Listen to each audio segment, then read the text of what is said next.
whenever you remove that really subtle unconscious sign of we're not in the same group, it's very easy to create those bridges. It's like, okay, hey, we're talking a lot. We're like in the same group. I can consider you someone who gets me.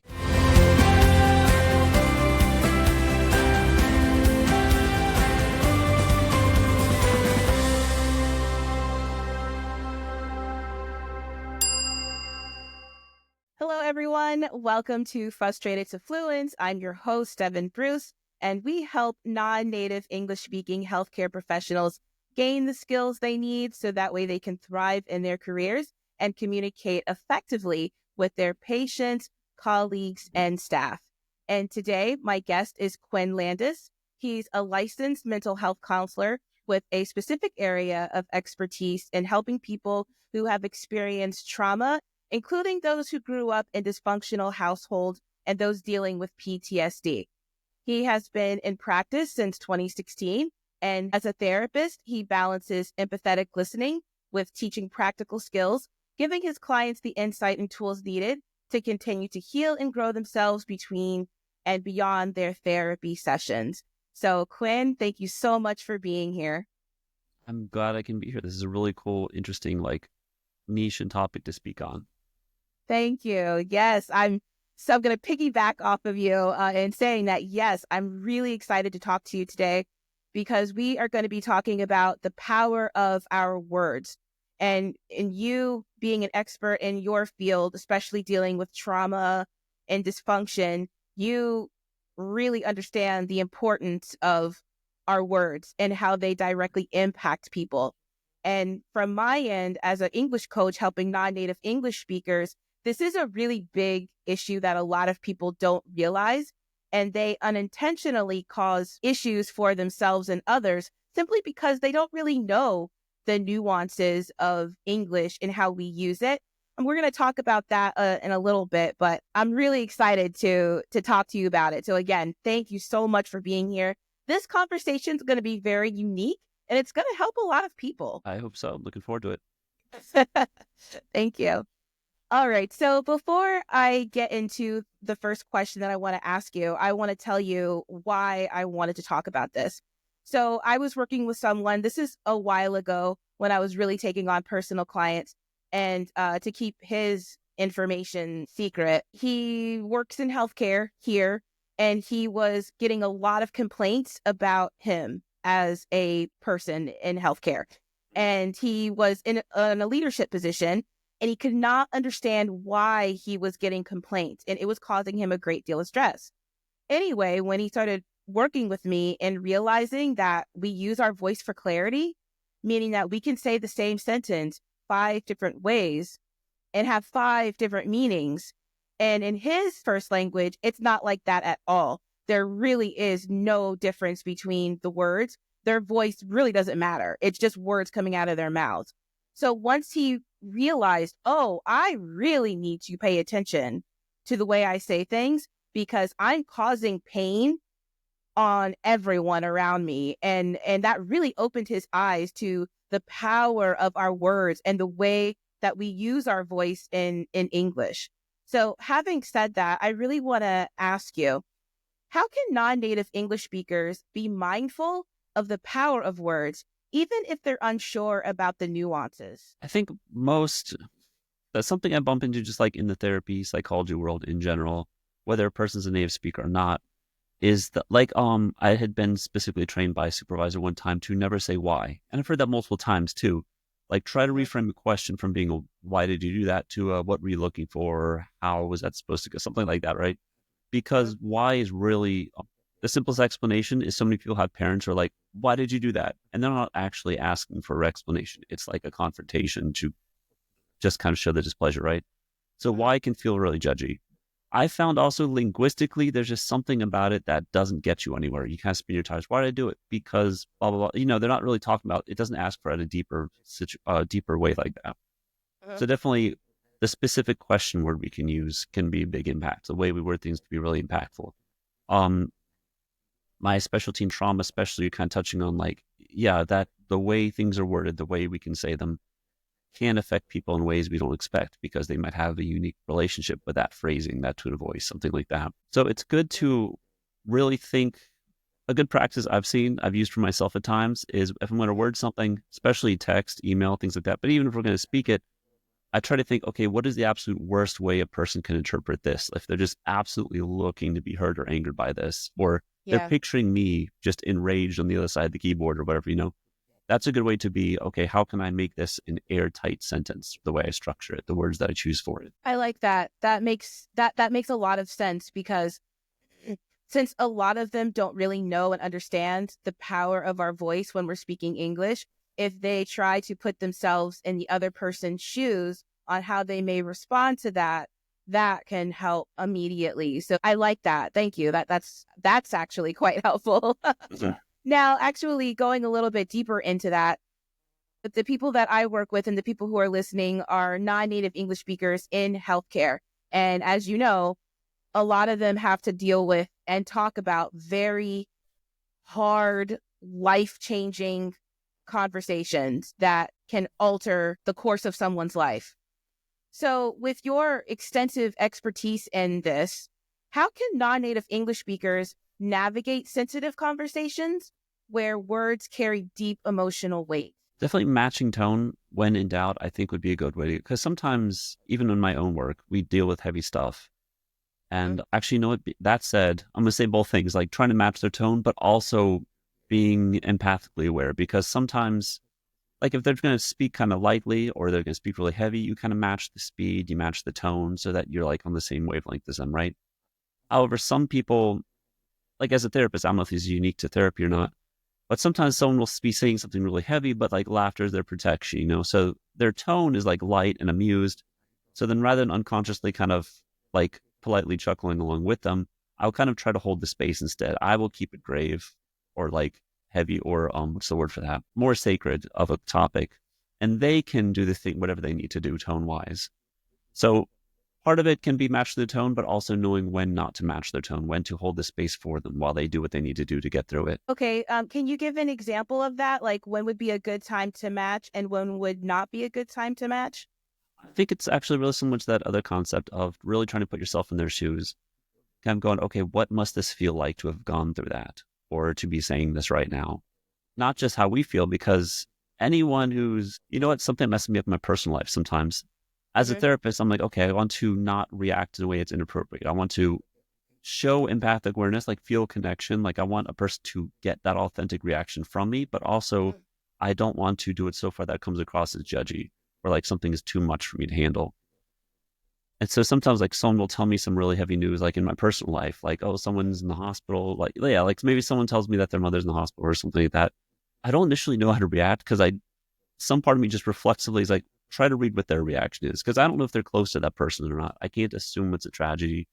Mhm. I can't assume it's not. It does a little difficult, but no, yeah, to come back to, it's that empathic understanding, trying to anticipate what would I be feeling? What are some of the things I'd be feeling if I was in this position? What are some of the feelings I'd be feeling if I was in this position and telling someone? Because our profession can put us in exposure to it so much where sometimes like it's not a big deal to us. So we don't know how to react right away because it's like, okay, yeah. But then I see, oh, that's a layperson.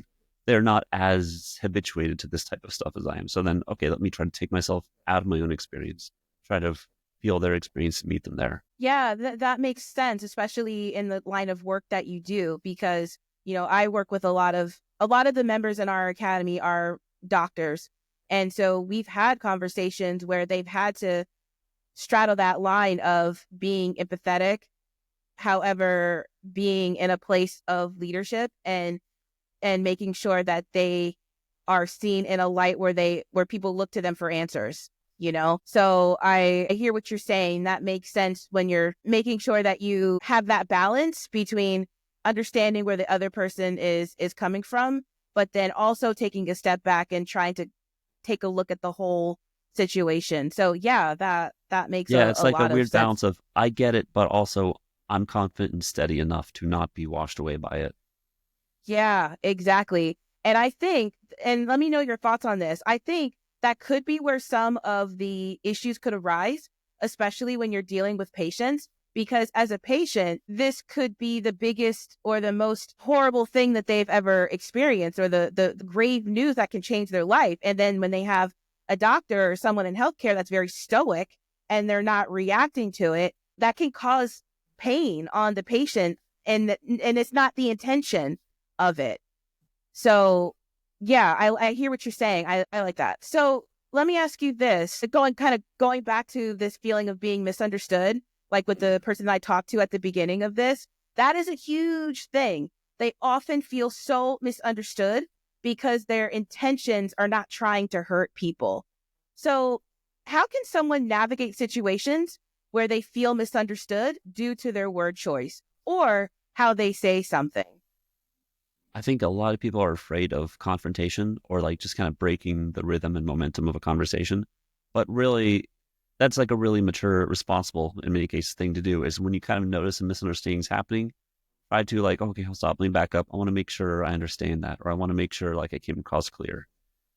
Um, Yeah. because as awkward as it can be, you really want to make sure important information is received accurately. That way, it's because like a boat that's going to go in a straight line, if you barely nudge the nose here, it doesn't matter, but miles down the road, it's going to be way off target. Yeah, that's so true. Has that ever happened to you as someone who works in a form of healthcare where there's been some misunderstandings and because of how something was said, not to you personally, but like in your world and how it had to be solved? I see it occur in like really little small ways, small quick ways where like someone will say something and I'll have misunderstood. And then at the end of the sentence, the topic, whatever, there's a point in the conversation where I realize, oh, there's a disconnect. Oh, I thought you meant blah, blah, blah. Okay, no. So I got to rewind my conceptualization of it. I'm like, okay, I'm back on stage now, or back on the same page with you, I think is what I was trying to say. So yeah, Gotcha. sometimes there's Okay. like a little, because people use different words, different tones. I'll just mishear them because just the quality of the audio transmission of language, right? Hmm. There's a little weird misstep, but people, I think most of the time, they don't care. They'll go, oh no, here, let me correct you.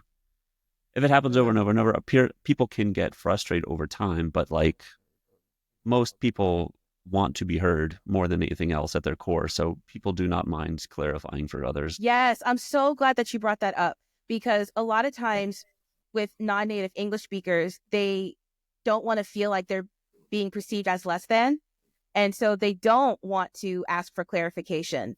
And so that's another reason why the communication breaks down because they're too afraid to ask, understandably, because of the stigma of, oh, this person is a non-native speaker, so they're not as educated, and there's all these other things that come along with it.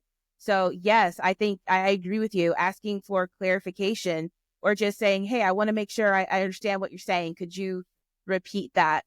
That could also help in regards to understanding the power of our words, and then also making sure that they don't feel misunderstood on both sides, on both sides. I think that's key. That's a really good point that you touched on it's like a difference between perception and perspective. As a person Hmm. who, like, if you're speaking the other person, like it's a native language for the person you're speaking to, it's easy to feel kind of less than or feel like the guest, the visitor, like I'm not the figure of authority here, language wise, like they are. Hmm. But also they're seeing you as an authority figure. They're coming to you. So definitely trying to be mindful of from what perspective am I viewing myself in this interaction? Am I actually the learner and the student? Because I do have authority in other ways. They're not going to necessarily know that insecurity. They don't pick up on it. But to some people, when we're coming in with insecurity, we feel like it's obvious. We feel like it's this big elephant in the room.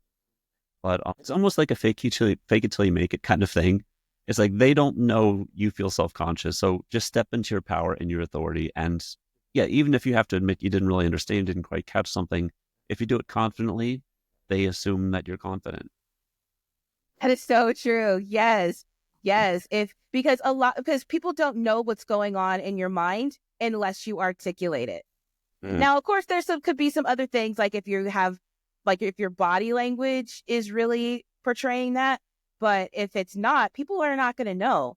And you're absolutely right. If you just take a step back and just understand that you are the authority, they're coming to see you, then that's all that matters. And if there is some sort of miscommunication, it can be fixed, it can be rectified.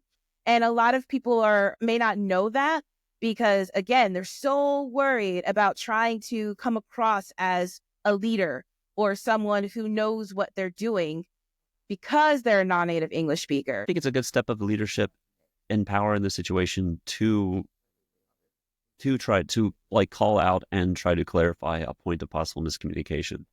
Like they're Mm-hmm. not going to assume anything weird went wrong. Like, oh, okay, this is what the teacher does, you know? Yes, exactly. Yes. That's one thing that I really try to focus on in the academy is getting rid of that stigma. If you need clarification on things, it's okay. It's normal and it's human to ask for more clarification if you need it. Yeah, and that's not even a like let me practice vulnerability in my humanity, but like no, it's like a legit. There is a social situation where they are just assuming everything you do is the right thing to do. It's like if you're wearing a suit and you're carrying like a clipboard or a walkie-talkie, you can get into anywhere. Everyone assumes you are above their pay grade.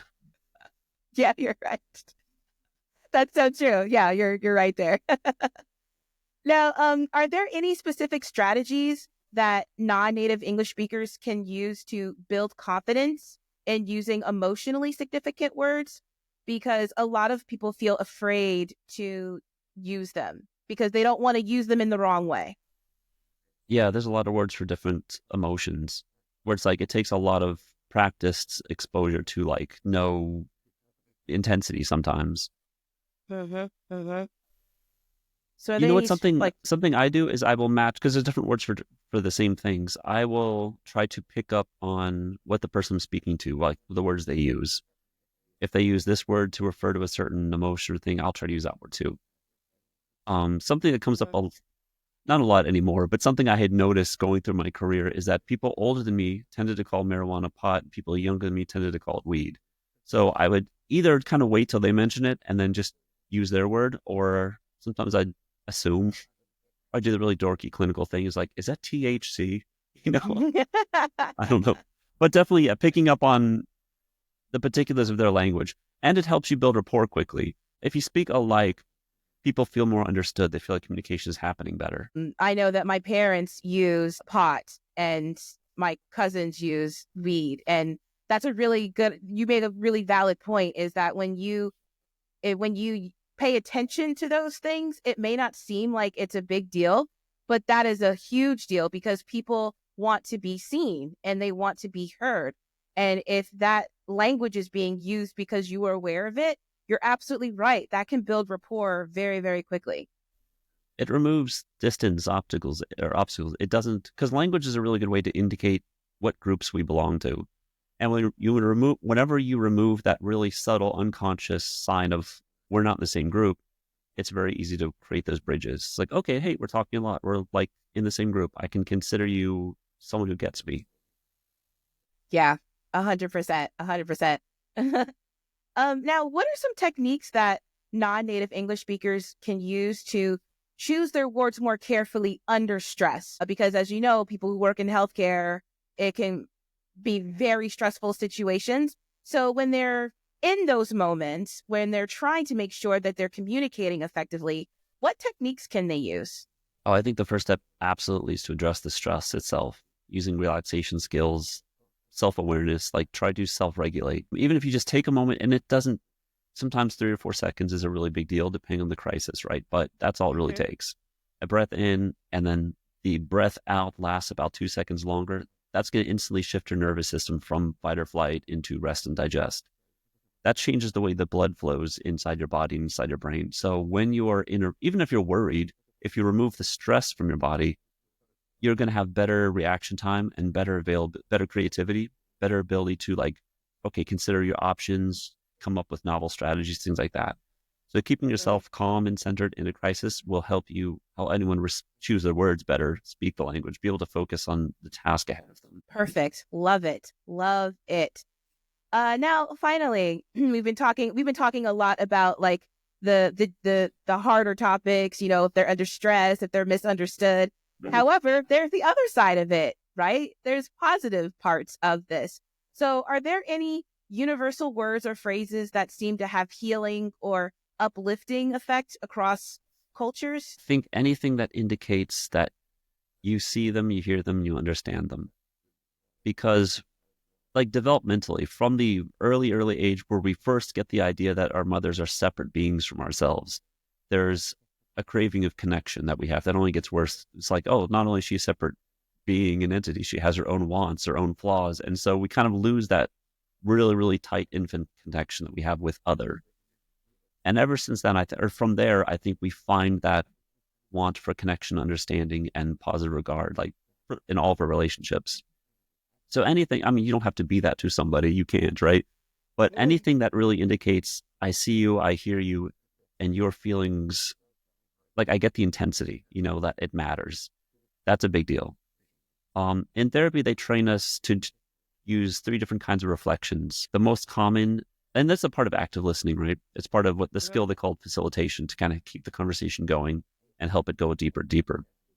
The most common, most surfacey one is just a reflection of content.